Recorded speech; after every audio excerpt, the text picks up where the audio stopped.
زبیر صاحب سے اگر سوال کا آغاز کر لیں، اگر آپ کی اجازت ہو. زبیر صاحب، جو اقتصادی نمبرز ہمارے سامنے ہیں، کوئی ایسی پازیٹیو چیز نظر نہیں آتی 10-12 ماہ کے اندر جو بیان کی جا سکے. وہ خاتمہ ہوا تھا ایسی حکومت کا جو بہت مس رول کر رہی تھی پاکستان میں، وہ چوروں اور ڈاکوں کی حکومت کہتے ہیں عمران خان. تو اس کے بعد ایک دم سے ہن برسنے لگ گیا اور حالات درستگی کی جانب جانے لگ گئے. کیا ہوا اس 10 ماہ میں؟ میرا خیال ہے جو سب سے بڑا جو ریزن ہے، جو اکانومی کے زیادہ تر اہداف جو اچھے چل رہے تھے، ایک آدھ جو تھا وہ چیلنج تھا کرنٹ اکاؤنٹ ڈیفیسٹ وغیرہ، ٹریڈ ڈیفیسٹ، لیکن زیادہ تر گروتھ ریٹ بھی بہت اچھی تھی اور انفلیشن بھی کنٹینڈ تھی اور دوسرے میکرو اکنامک انڈیکیٹرز بھی پازیٹیو تھے.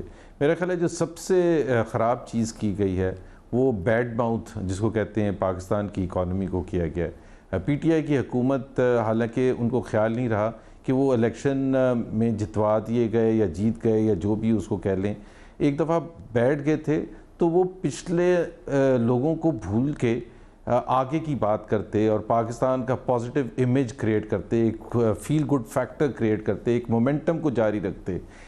میرا خیال ہے انہوں نے صبح شام رات اور آج بھی وہ بیٹھ کے یہ نہیں بات کرتے ہیں کہ ہم کر کیا رہے ہیں، کیا پالیسی ڈیسیشنز لے رہے ہیں جس سے ٹیکس ریونیو بڑھے گا، جس سے پاکستان میں انفلیشن کم ہوگی، جس میں گروتھ آئے گا. وہ آج بھی صرف یہ بات کرتے ہیں.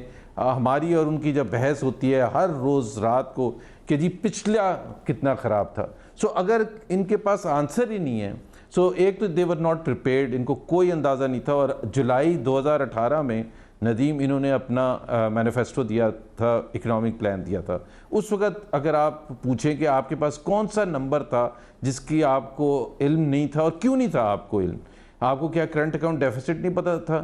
آپ نے اس وقت آپ نے جو گروتھ پروجیکشنز کیے تھے، آپ نے جو اہداف دیے تھے، پھر سپٹمبر میں آپ نے آ کے سپلیمنٹری بجٹ دیا، اس میں وہ اہداف آپ نے برقرار رکھے جو آپ نے چینج کرنے تھے، آپ نے کیے چینج. کوئی اندازہ نہیں تھا. میرا خیال ہے اتنی ill equipped، ill prepared اور incompetent پاکستان کی تاریخ میں کبھی بھی نہیں آئی. اور اس کا ایک بڑا اچھا وہ آپ یہ دیکھ لیں کہ کلمنیشن ہوا کہ پرائم منسٹر نے خود اوپر سے لے کے نیچے تک تمام جو اپنی اکنامک ٹیم کے ممبرز تھے، finance minister, finance secretary, F B I chairman, board of investment chairman, governor State Bank, یہ انپریسیڈنٹڈ ہے، سب کو فارغ کیا. It is an admission of complete failure.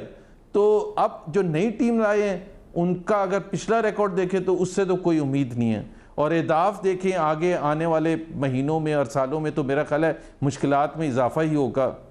سب سے بڑا پرابلم عمران خان خود ہیں جو ماحول کو ٹھیک کرنے کے لیے تیار ہی نہیں ہے. اکانومی چلتی ہے، ایک ماحول ہوتا ہے، اس میں مومنٹم بنتا ہے. عمران خان تیار ہی نہیں ہے، ان کی سمجھ بوجھ بھی نہیں ہے. مسئلہ سب سے بڑا یہ ہے جو بندہ بیٹھ کے کمیشن بنائے جس کو فسکل ڈیفیسٹ کا نہ پتہ ہوئے، اس دن رات کو کمیشن کی بات کرے جس دن شام کو اپنی حکومت نے تاریخ کا سب سے بڑا فسکل ڈیفیسٹ پرپوز کیا تھا 3200، جس کو یہی نہیں پتا کہ فسکل ڈیفیسٹ سے ہی لیڈ کرتا ہے ساری قرضے لینے کا. 3200 تو آپ ابھی بتا رہے ہیں with that ambitious 5,500 کا ریونیو ٹارگٹ اور پتہ نہیں کیا کیا اخراجات میں اتنا کنٹین کر کے وہ 4,000 تو آپ کریں گے ابھی آنے والے. لارجسٹ فسکل ڈیفیسٹ آلریڈی کر چکے ہیں.